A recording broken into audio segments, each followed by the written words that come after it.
इस वीडियो को रात में और खास कर माघी पूर्णिमा के दिन मत देखना, क्योंकि माघी पूर्णिमा कोई साधारण दिन नहीं होता।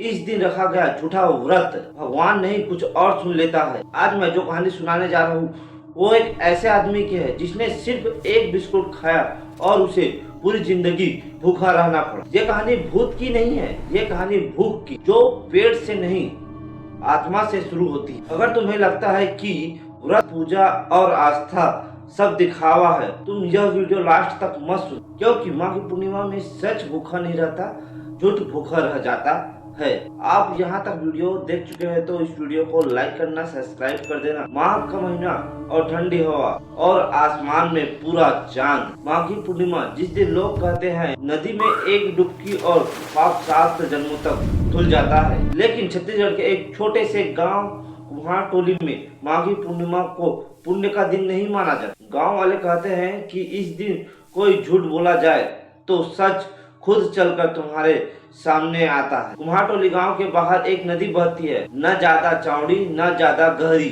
लेकिन गांव का कोई आदमी सूरज ढलने के बाद उस नदी को पार नहीं करता। नदी के उस पार एक छोटा सा थान, न मंदिर न मूर्ति न घंटी, बस एक जली हुई लकड़ी का खंभा। गांव वाले इसे कहते हैं भूखे बाबा का थान। गांव में एक नियम पीढ़ियों से चला आ रहा है, माघी पूर्णिमा के दिन जो भी व्रत रखे वो झूठा नहीं होना चाहिए। अगर भूखे नहीं रह सकते तो व्रत मत रखो, क्योंकि भूखे बाबा झूठ सहन नहीं करते। इस गांव में एक आदमी आया था, नाम रमेश। शहर में काम करता था, गांव की बातों को अंधविश्वास मानता था। शहर में उसका काम कुछ ठीक ठाक नहीं चल रहा था, पैसों की तंगी। किसी ने उसे कहा था कि माघी पूर्णिमा के दिन तुम व्रत रख लेना, माघी पूर्णिमा के दिन व्रत रख ले, नदी में नहा ले, सब ठीक हो जाएगा। रमेश हंसा, उसने कहा एक दिन भूखा रहने से क्या फर्क पड़ जाएगा। उसे पता नहीं था ये व्रत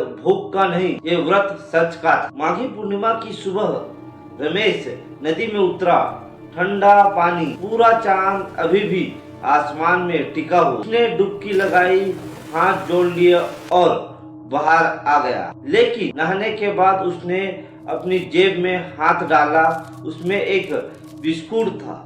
उसने इधर उधर देखा और वो उस बिस्कुट को चुपके से खा लिया और उसने मन में बोला भगवान थोड़ी ना देख रहा है। इस समय नदी में चांद का प्रतिबिंब हल्का सा कांप गया।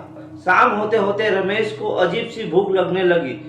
सामान्य भूख नहीं, ऐसी भूख जो खाने से नहीं मिटती। उसने चावल खाया, पेट और जलने लगा। दाल पी, सीने में आग सी लग गई।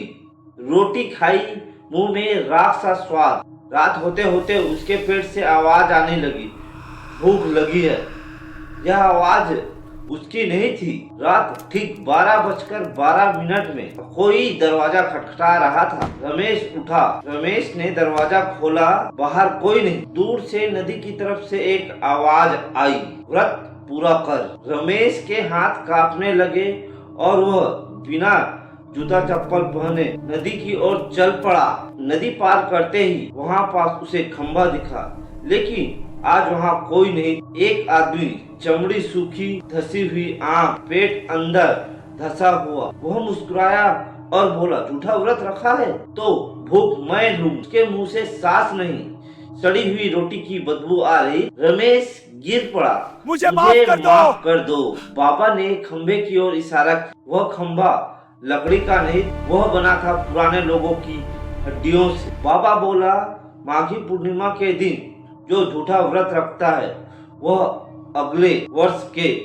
पूर्ण चंद्र ग्रहण तक भूखा रहता है। सुबह गांव वाले रमेश को नदी किनारे मिले। वह जिंदा था, लेकिन उसका पेट अंदर धंसा हुआ।